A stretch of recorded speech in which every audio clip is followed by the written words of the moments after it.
tardes, nos encontramos aquí en Tómate un café con la historia y nos encontramos presentes Aileen, Humberto y Elías y Carla. Vamos a hablar sobre todo este contexto histórico de lo que fue la independencia, de la realidad y de los mitos que surgen, porque hay una variedad. sí. Y realmente si son mitos o no lo son. O sea, unos sí, pues, pero otros, entonces, vamos a hablar de todo esto, ¿ok? ¿Qué nos puedes decir al respecto, Humberto? No, pues es que lo que se refiere a la historia siempre va a ser muy controversial porque la historia es interpretación. Entonces existe varias versiones y la que más se reconoce es la historia oficial o es la primera versión. Que es la que se imparte en los libros, ¿no? Sí. En todo libro viene ese tipo de historia. Perfecto, perdón, Ajá. Y nada más, o existen otras versiones que son más aceptables, que son las versiones profundas o las versiones más, ¿cómo se dice? Menos aceptadas, las menos políticamente aceptadas. ¿Qué nos podrías decir sobre esa historia que se imparte en los libros? Que por lo general... ¿Qué menciona? ¿Qué nos dice esa historia? Vaya. Por lo general casi no nos dice nada. La historia oficial solamente es una interpretación la más conveniente para impartir la educación de la historia, por así decirlo. Que es donde menciona que Miguel Hidalgo va, toca la campana. ¿Qué más hay? De hecho, pues, al respecto de la historia, pues sí, uno como mexicano busca un poquito de historia acerca de su país, necesita no solo irse por la finta de internet y ahí está, ¿no? A veces las páginas de internet son mal interpretadas por el usuario y es ahí donde también la historia se empieza a modificar poco a poco. Lo más recomendable, como lo dices, Carla, pues es consultar libros y ver diferentes fuentes de libros para ir relacionando un poco la historia y ir viendo qué acontecimiento cambia o no cambia. Bueno, pero también depende de qué tipo de libros, ¿no? Exacto, sí. También depende mucho de eso, ¿no? Y de qué autor sea, ¿no? Porque no te vas a ir por el primer libro que encuentras en la tienda y no. El de la primaria, exacto, ¿no? Hay que tener una investigación concreta y breve más acerca profunda, ¿no? Más acerca del tema. ¿Tú qué nos puedes decir, Elías, acerca de eso? Pues creo que en la historia se dan como que a conocer los acontecimientos más importantes, pero también detrás de esto pues hay mitos, ¿no? Ajá. O incluso hasta la historia verdadera, ¿no? Como si lo que nos contaran no fuera lo real. Pero, por ejemplo, aquí la incógnita podría ser, la primera incógnita que nos saldría es ¿qué pueden decir acerca de la historia? O sea, ¿qué se cuenta? ¿Qué dicen los libros históricos acerca de la independencia? Por ejemplo, yo he visto que en varios habla de que se empezaba a planear la independencia de México, que es lo que se dice, para que el pueblo fuera libre, entonces apoyados por un grupo de criollos, que era Dama, Allende, la corregidora. Entonces, y el principal, bueno, que se ve que es Hidalgo. Nos lo muestran como el personaje principal, cuando a continuación vamos a ver realmente qué pasaba con esto, ¿no? Los mitos que a continuación les vamos a presentar. Pero bueno, retomando el tema, son un grupo que apoyan al pueblo para levantarse en armas contra los españoles, para dejar de ser esclavizados. Una revolución popular. Exacto, una revolución popular. Es lo que nos dicen los libros, es lo que, entonces los criollos nos apoyaron y nos levantamos todos en armas y armamos y la revolución y peleamos y luchamos por nuestra independencia. Cuando las cosas no son así, cuando realmente te pones a investigar, ¿en qué tipo de fuentes fue las que consultamos para hacer estos reportajes? Por ejemplo, hay unos libros muy interesantes. Uno que recomiendo mucho es de Alejandro Rosas y Sandra Martínez, que es Érase una vez en México. Son 3 tomos que cualquiera puede consultar y ahí viene la historia muy bien planteada. La historia, por así decirlo, no oficial, la más... No la que el gobierno... No, tampoco verídica, porque hay varias interpretaciones. Es que como lo decía Humberto, ¿no? La historia es algo que realmente ya pasó. O sea, Es una interpretación. es interpretación y cada vez es como... Pues sí, conforme pasan los años, la Exacto. interpretación se va Va modificando cambiando. y Aparte que tener como que mucho cuidado oficial, con eso. a lo mejor la oficial, que es la que nos muestran en los libros de todos los años, es más que nada yo siento que es lo que quiere demostrar como la política y también todo eso, ¿no? Sí, depende mucho. Pero bueno, no entraremos en política. ¿Qué otro libro? También pueden consultar Historia Mínima de México, es un libro muy bueno que también recomiendo mucho. O pues también pueden ir a algunas conferencias que da Francisco Martín Moreno sobre estos temas, que en su página de Facebook pueden consultar cuando da las conferencias. Como dato curioso, así para mencionarles, tenemos aquí a un,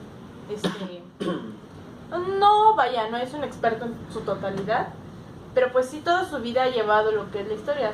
Tus padres son historiadores, entonces Tenemos ese gran privilegio. el privilegio de tener aquí a Humberto con padres historiadores y que nos ayudó en todo esto, también sus papás, muy bueno.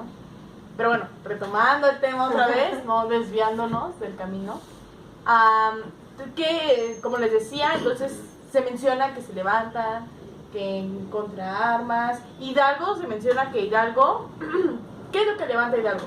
A Elías, ¿con qué inicia la lucha? O sea, va, da el campanazo, grita, ¿pero qué levanta? ¿Qué es lo que tiene? Lo que nos dicen los libros y la historia, se supone que levanta un estandarte con la Virgen.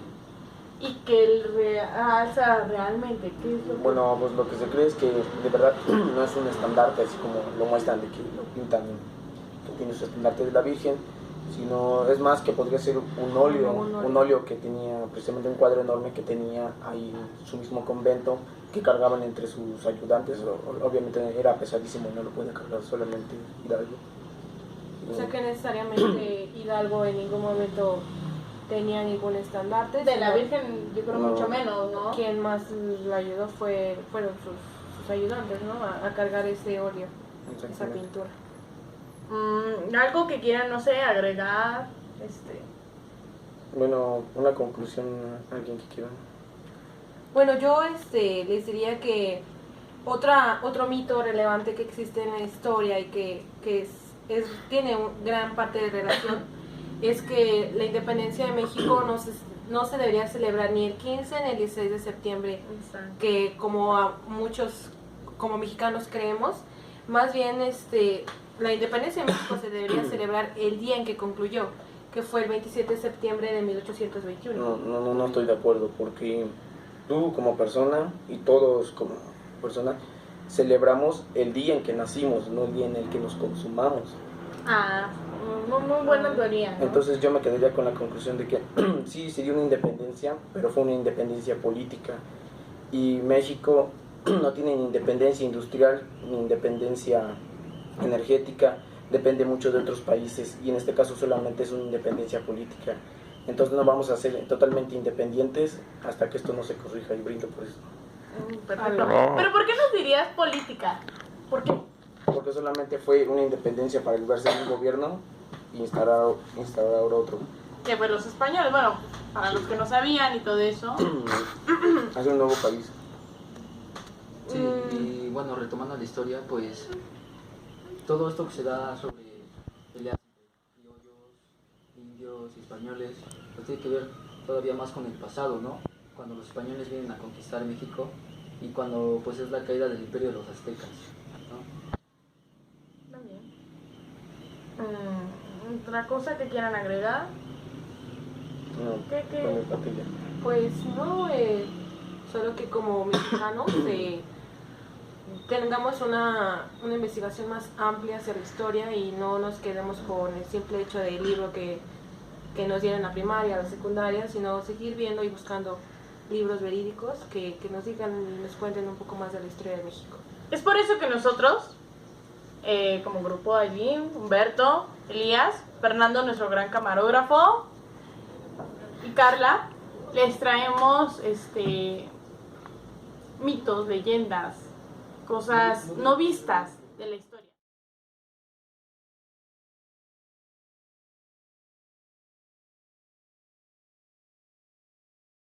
Nacional. Aquí vamos a hablar sobre el mito de Títila, que se supone que llevaba una gran piedra en su espalda para cubrirse de las balas y poder así llevar fuego y quemar la puerta de la alhóndiga de Granaditas. Ese es el mito, la leyenda, lo que cuenta. Pero la realidad fueron tres sujetos, tres barreteros, que... ¿De la quién? La mina de la Valenciana. La mina de la Balancea, donde llevaron dinamita a la puerta para explotarla y así pasar. Eso ocurrió entre ellos y ocurrió en 1811. Y así fue como... Se pudo lograr que se tomaran las armas de la alhóndiga de Granaditas y pues la independencia estuviera más fortificada con armas. Sí, pues era el vehículo, ¿sabes? Una piedra de banqueta, ponértela, mientras te lanzan cosas desde arriba. Sí, sería más pesando, ¿no? Y en la otra mano te una lata de brea y un lanzón. Es como muy incoherente, es por eso el mito, ¿no? Entonces esta es la realidad acerca del Títila. Sí, Juan Martínez, que era un barretero, que son los que lanzan la dinamita en las minas para que se minera, les explota la piedra, sacan la roca y de ahí sacan el dinero. ¿Y qué les parece que si vemos la historia? Vamos a recordar. En armas a la alhóndiga de Granaditas. Ah,